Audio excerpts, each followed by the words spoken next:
যাকে বিবাহ করার পর অনেক সন্তান আছে, মা বাপকে চোখে দেখতে পারে না, বউর কথা মতো মায়ের সাথে কথা বলা বন্ধ করে দেয়। হয়তো কুমিল্লা এরকম নাও থাকতে পারে, বউ তো নালিশ করছে, মার সাথে কথা কয় না, আবার বলে এই বুড়িটা মরে না কেন? নাউজুবিল্লাহ, নাউজুবিল্লাহ। বুড়িটারে মরার কথা বলতেছো তুমি?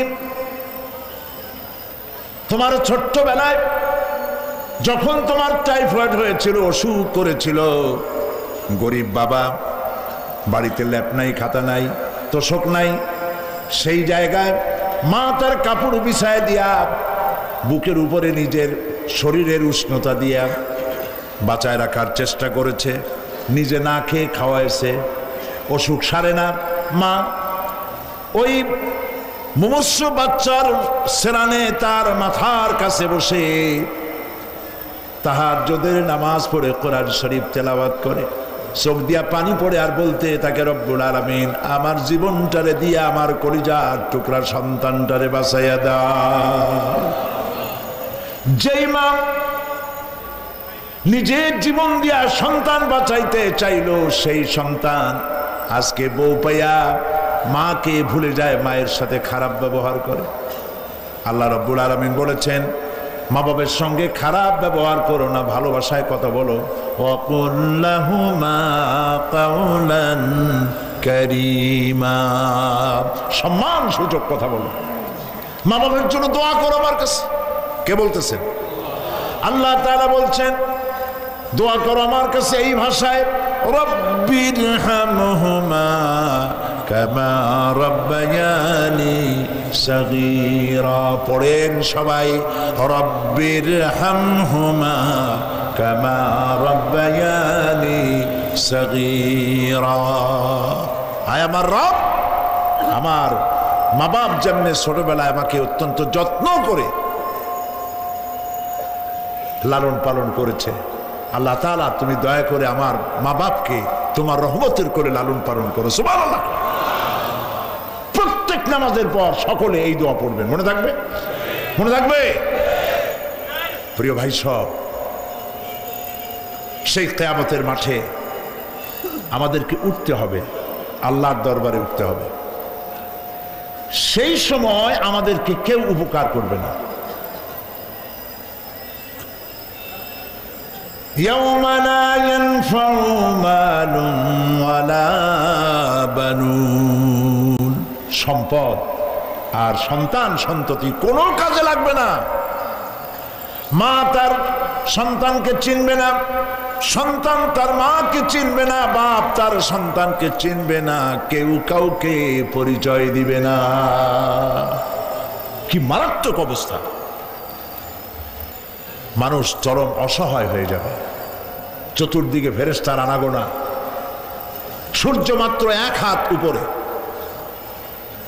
প্রচন্ড তাপ নিয়ে সূর্য অবস্থান নেবে, মাথার চান্দি ফেটে গিয়ে গুনাহগারের মাথার মগজ গলে গলে পড়তে থাকবে।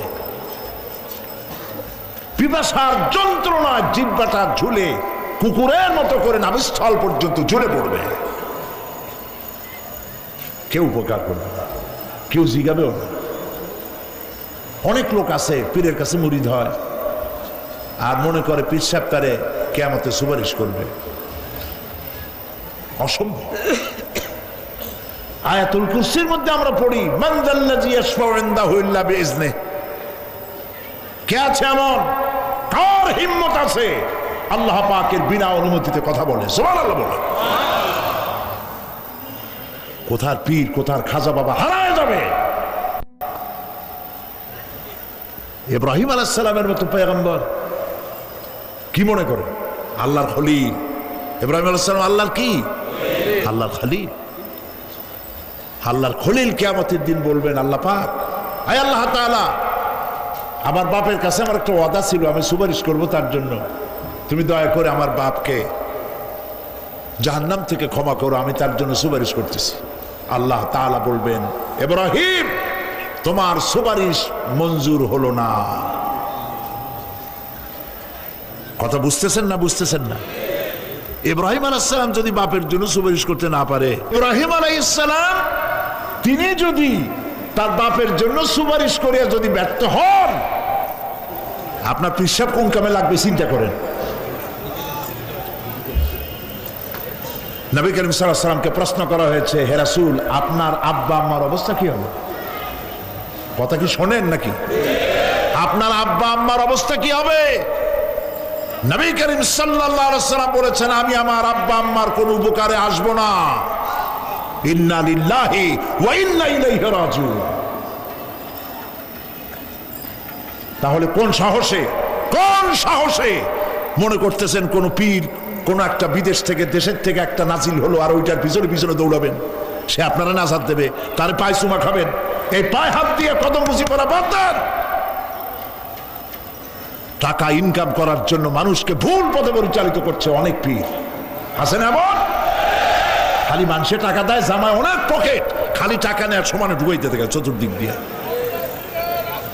বাইরে বোঝার উপায় নাই, কিন্তু অনেক পীর আছে এমন।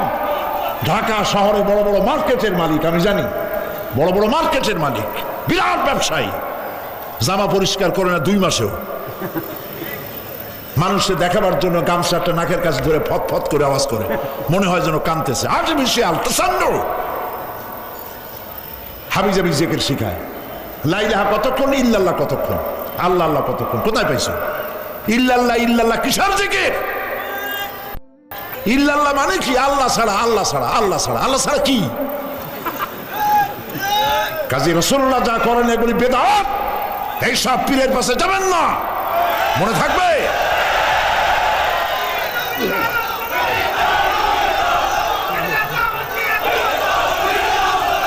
প্রিয় ভাই সব, কিয়ামতের দিন আপনার আমল, একমাত্র আমল আপনাকে বাঁচাইতে পারবে। এই কোরআন শরীফে আল্লাহ পাক বলেছেন, ইয়া আইয়ুহাল্লাযীনা আমানু আবতাগু ইলাইহিল ওয়াসিলা, হে বিশ্বাসীরা ওসিলা ধরো। ধুরন্ধর এক শ্রেণীর লোকেরা এর অর্থ করেছে পীর ধরো। দুনিয়ার কোন তাফসীর, যত মুফাসসির পৃথিবীতে জন্মগ্রহণ করেছেন, কোন মুফাসসির এটা বলেন নাই আবতাগু ইলাইহিল ওসিলার মানে হলো পীর ধরো। বরং সমস্ত তাফসীর মুহাক্কিকিন বলেছেন আবতাগু ইলাইহিল ওসিলা আয় আমলে সালেহ, নেক আমলের ওসিলা ধরো। সুবহানাল্লাহ, নেক আমলের ওসিলা ধরো। প্রিয় ভাই সব, ধান্দাবাজি ছাড়তে হবে। কিয়ামতের দিন মানুষ একেবারে অসহায় হয়ে যাবে, কেউ সাহায্য করবে না। সেই দিন প্রশ্নগুলি, প্রশ্নপত্র সামনে আসবে, আমলনামাগুলি বেঈমানের পিছন দিক থেকে বাম হাতে আসবে, আর ইমানদারের সামনে থেকে ডান হাতে আসবে। আমলনামা হাতে পাওয়ার সঙ্গে সঙ্গে বেঈমান বুঝে ফেলবে তার জায়গা কোথায়। কলিজা তখন গলার কাছে চলে আসবে। সত্য ছিল একসাথে। মনে করেন এই মাহফিলের মধ্যে, মনে করেন এইখানে সন্ত্রাসী আছে, খুনি আছে, ওয়ান্টেড, মোস্ট ওয়ান্টেড আসামি এর মধ্যে আছে, ধরা যাচ্ছে না। অনেক মানুষের মধ্যে হঠাৎ করে অর্ডার হলো যে ভিতরে এসবিআইবি ঢুকিয়ে দেওয়া হয়েছে, গোয়েন্দা বিভাগের লোক ঢুকিয়ে দেওয়া আছে, সন্ত্রাসী মোস্ট ওয়ান্টেড যারা আছে বেরিয়ে পড়ো, 1 মাসে চলে আসো। তখন অবস্থাটা কি হবে তাদের? মজা লাগবে? পায়ের রক্ত মাথায় উঠে যাবে, চোখ দিয়ে রক্ত পড়া শুরু করবে। সমস্ত মানুষ একসাথে ছিল হাসরের ময়দানে, হঠাৎ করে অর্ডার হয়ে যাবে আমতাজুল ইয়াওমা আইয়ুহাল মুজরিমুন, হে অপরাধীর দলেরা আলাদা হয়ে যাও। ইন্না লিল্লাহ, আলাদা হয়ে যাও। সমস্ত মানুষ সেখানে খালি পায়ে উঠবে, কারো পায়ে জুতা নাই, স্যান্ডেল নেই, পরনে কোনো কাপড় নাই, গায়ে কোনো কাপড় নাই, মাথায় কোনো আবরণ নাই। হযরত আয়েশা সিদ্দিকা রাদিয়াল্লাহু তাআলা আনহা, তিনি নবী করিম সাল্লাল্লাহু আলাইহি ওয়াসাল্লামের কাছে কিয়ামতের এই বর্ণনা শুনে কাঁদতেছিলেন আর বলতেছিলেন, হে আল্লাহর রাসূল, কিয়ামতে সকলকে ভাবে উঠতে হবে, এমনকি আমাকেও? হুজুর বললেন, প্রত্যেকটি মানুষকেই উলঙ্গিনী হয়ে উঠতে হবে। তিনি প্রশ্ন করলেন, তখন কি শরম হবে না? নবী করিম সাল্লাল্লাহু আলাইহি ওয়াসাল্লাম বলছেন, জাহান্নামের ভয়তে কেউ কারো দিকে তাকাবার সুযোগ পাবে না।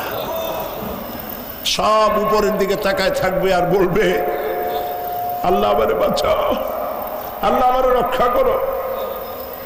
সমস্ত নবীরা, সমস্ত নবী আদম আলাইহিস সালাম থেকে শুরু করে ঈসা আলাইহিস সালাম পর্যন্ত সব নবী বলবেন, নাফসি নাফসি, আল্লাহ আমারে বাঁচাও, আমাকে রক্ষা করো। কোথায় যাবে আপনার পীর সাহেব? একমাত্র ব্যক্তি বিশ্ব নবী মুহাম্মদুর রাসূলুল্লাহ সাল্লাল্লাহু। মানুষেরা হয়রান হয়ে যাবে, আদম আলাইহিস সালামের কাছে যাবে, আবাল বাশার আপনি প্রথম মানুষ, আমরা বিপদে শেষ হয়ে গেছি, 50,000 বছর দাঁড়ায় আছি। কয় বছর দাঁড়ায় থাকতে হবে? কোথায় আছে? এই কোরআন শরীফ, 50,000 সানা মিম্মা তাউদ্দুন। এই পৃথিবীতে গণনা করলে 12 মাসে 1 বছর, 12 বছরে 1 যুগ, এরকম করে করে 50,000 বছর পৃথিবীতে গুনলে যত বড় লম্বা হয়, বিচারের দিনটা এত বড় লম্বা হবে। সবাই বলবে, আদম আলাইহিস সালাম আমাদের জন্য একটু আল্লাহকে সুপারিশ করুন যেন তিনি আমাদের বিচারটা তাড়াতাড়ি করে দেন। তিনি বলবেন, আমার পক্ষে সম্ভব না, আল্লাহর সামনে দাঁড়িয়ে কথা বলার আমার কোনো সাহস নাই, আমি পারবো না। নূহ আলাইহিস সালামের কাছে যাও। নূহ আলাইহিস সালাম বলবেন, আমি পারবো না। মুসা আলাইহিস সালামের কাছে যাও। তিনি বলবেন, আমি পারবো না। ইব্রাহিম আলাইহিস সালামের কাছে যাও। একজন আরেকজনের কাছে পাঠাবে। সর্বশেষ ঈসা আলাইহিস সালামের কাছে লোকেরা আসবে, হাসরবাসী। ঈসা আলাইহিস সালাম বলবেন, আমি তো পারবোই না, কারণ পৃথিবীর শত শত কোটি নাসারারা আমাকে আল্লাহর ছেলে বলেছে, অথচ আমি তাদের তা বলতে বলি নাই। আমি নিজের ব্যাপারেই আজকে শঙ্কিত, আমারে তারা আল্লাহর ছেলে বলছে। আল্লাহ আজকে আমার সাথে কি ব্যবহার করবেন আমি তো জানি না, আমি নিজেই বিপদে আছি। তবে আমি তোমাদের ব্যাপারে একটা পরামর্শ দিতে পারবো। একজন ব্যক্তি আছে যার কাছে গেলে তিনি কথা বলতে পারবেন, তিনি বিশ্বনবী রাহমাতুল্লিল আলামিন জনাব মুহাম্মদ রাসূলুল্লাহ সাল্লাল্লাহু আলাইহি ওয়াসাল্লাম, তার কাছে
প্রিয় ভাই সব,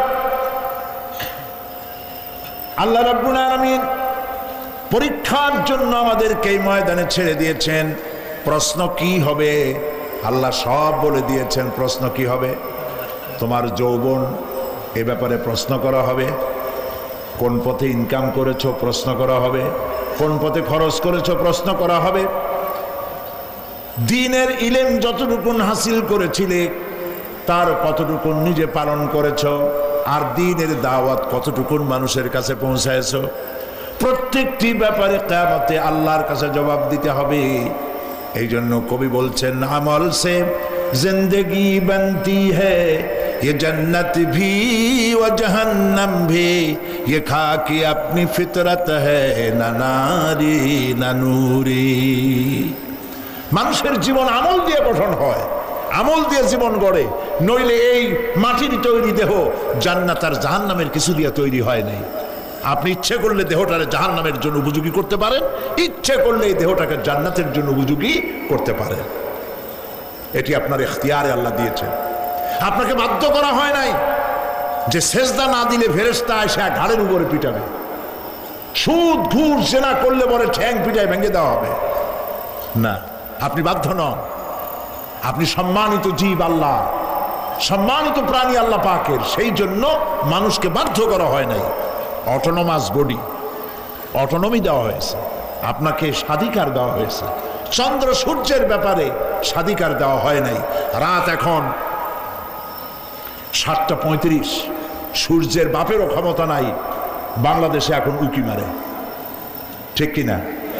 সে এখন আমেরিকায় রোদ দিচ্ছে, তাপ দিচ্ছে আমেরিকায়। ওকে নির্ধারণ করা হয়েছে যেভাবে, সেইভাবেই করতে হবে। পানি বলেন, পাহাড় বলেন, পাখি বলেন, চন্দ্র বলেন, গ্রহ বলেন, নক্ষত্র বলেন, সব জিনিস বাই হুক অ্যান্ড ক্রুক আল্লাহর হুকুম মানতে বাধ্য। কোরআনে কারীমে আল্লাহ পাক বলেছেন, আফা গায়রা দীনিল্লাহি ইয়াবগুন ওয়া লাহু আসলামা মান ফিস সামাওয়াতি ওয়াল আরদি তাওআন ওয়া কারহা। আল্লাহর দেওয়া জীবন ব্যবস্থা ছেড়ে দিয়ে তোমরা কি অন্য কোনো মতবাদ তালাশ করো? ওয়ালাহু আসলামা মান ফিস সামাওয়াতি ওয়াল আরদ, অথচ আকাশে যা আছে জমিনে যা আছে সব আনুগত্যের মস্তক আমার সামনে অবনত করে দিয়েছে। সুবহানাল্লাহ। মানুষকে আল্লাহ পাক ইখতিয়ার দিয়েছেন, ইচ্ছে করলে মাহফিলেও আসতে পারেন, ইচ্ছে করলে সিনেমাও ঢুকতে পারবেন, অসুবিধা নেই। অসুবিধার জন্য কিয়ামত, ওখানে হিসাব হবে। এখানে আপনি সূর্য চন্দ্র ফেরেশতা, ফেরেশতারও কোনো মাজাল নাই, কোনো ইখতিয়ার নাই আল্লাহর হুকুমের বাইরে কিছু করে। আল্লাহ যা করতে বলেছেন তাই করতে হবে, এর বাইরে এক চুলও নড়তে পারবে না। কিন্তু মানুষেরা করতে পারবে। মানুষ ইচ্ছে করলে নামাজ রোজা ছাড়তে পারে, ইচ্ছে করলে আল্লাহরে অমান্য করতে পারে। এইটা তার বিচারের জায়গা না, এটা হলো পরীক্ষার জায়গা। এটা কিসের জায়গা? পরীক্ষার জায়গা। এখানে আপনি কামাই করলে ওখানে কিছু পাবেন, এখানে কামাই না করলে কিছু পাবেন না। আরো সোজা করে বলি, কোন কৃষক, যে কৃষক আষাঢ় মাসে শ্রাবণ মাসে জমিন চাষ করে না, পৌষ মাসে তার গোলায় ধান আসবে? কথা বোঝেন নাকি বোঝেন না? পৌষ মাসে গোলায় ধান আসবে? কোনো পাগলও বলবে না যে তুমি তো চাষই করো নাই, তুমি জমিনে, তোমার জমিনের ফসল তোমার ঘরে আসবে কেন? কাজী এই দুনিয়ায় পরীক্ষা দিলে এখানে রেজাল্ট হয়, এখানে গাছ লাগাইলে এখানে ফল দেয়। কিন্তু মানুষের জন্য আল্লাহ পাক যে আমল তৈরি করেছেন, পরীক্ষা নেবেন, সেই পরীক্ষার রেজাল্ট এখানে হবে না। পরীক্ষার রেজাল্ট আউট হবে কোথায়? আখিরাতে। বলেন সবাই, কোথায় হবে? পরীক্ষার রেজাল্ট আউট হবে কোথায়? আখিরাতে। এখানে আপনি যা কামাই করবেন এখানে রিটার্ন দেওয়া হবে না। এখানে যা কামাই করবেন সমস্ত কামাই 700 গুণ বর্ধিত আকারে কিয়ামতে আল্লাহ আপনার হাতে ধরাই দিবেন। আল্লাহর ওয়াদা কখনো মিথ্যা হয়? মিথ্যা হয় রাজনৈতিক দলের নেতারা, এই জাতীয় লোকেরা যারা মঞ্চে আসে আর বলে যে এবার আমাদের ভোট দেন, আমরা ক্ষমতায় যাইতে পারলে আপনারা না খাইয়া কেউ মরবেন না। কিন্তু কি খাইয়া মরবে তাও কয় না। সেদিন শুনলাম এই যে নির্বাচন এখন একটা চলতেছে, স্লোগান বাপ দাঁড়াইছে, ছেলে তো বলে রহিম ভাই আমার ভাই, তোমার ভাই, বাপের নাম রহিম। তারপরে শুনলাম বলতেছে বেগুন ভাইয়ের চরিত্র, আজকাল নাম রাখে তো আদর করে বেগুন পটল, বেগুন ভাইয়ের চরিত্র ফুলের মতো পবিত্র। আমি আর একজনের পাশের থেকে কইল যে নামাজ পড়ে না একক, তো এমনই ফুলের মতো চরিত্র। তো দুনিয়ার ময়দানে আপনি যা কামাই করবেন এখানে রেজাল্ট আউট হবে, এখানে আপনি পাবেন ফল, এখানে পাবেন। যা করবেন এখানে গাছ লাগাবেন, ফল লাগাবেন, এখানে পাবেন। আর আল্লাহর জন্য যেটা করবেন সেটার ফল, সেটার রেজাল্ট কিয়ামতে বাইর হবে। সুবহানাল্লাহ। এখানে পরীক্ষা দিয়ে যদি কেউ ফেল করে, ম্যাট্রিক পরীক্ষা দিয়ে ফেল করেছে, ফাজেল পরীক্ষা দিয়ে ফেল করেছে, আবার পরীক্ষা দিয়ে পাশ করার সুযোগ আছে, আবারও ফেল করেছে, আবারও পরীক্ষা দিয়ে পাশ করার সুযোগ আছে। 10 বার যদি ফেল করে আরো 10 বার পরীক্ষা দিয়ে পাশ করার সুযোগ আছে। কিন্তু কিয়ামতের দিন আল্লাহ রাব্বুল আলামিনের জীবনের পরীক্ষায় কোনো মানুষ যদি আল্লাহর আদালতে ফেল করে বসে একবার, দ্বিতীয়বার পরীক্ষা দেওয়ার আর কোনো সুযোগ নাই। এই পৃথিবীতে যদি কেউ নিম্ন আদালতে মামলায় হেরে যায়, জজ কোর্টে করবে, যদি হেরে যায় হাইকোর্টে করবে, হেরে গেলে আপিল করবে সুপ্রিম কোর্টে, সুপ্রিম কোর্টেও যদি হেরে যায় তাহলে প্রেসিডেন্টের কাছে আপিল করবে।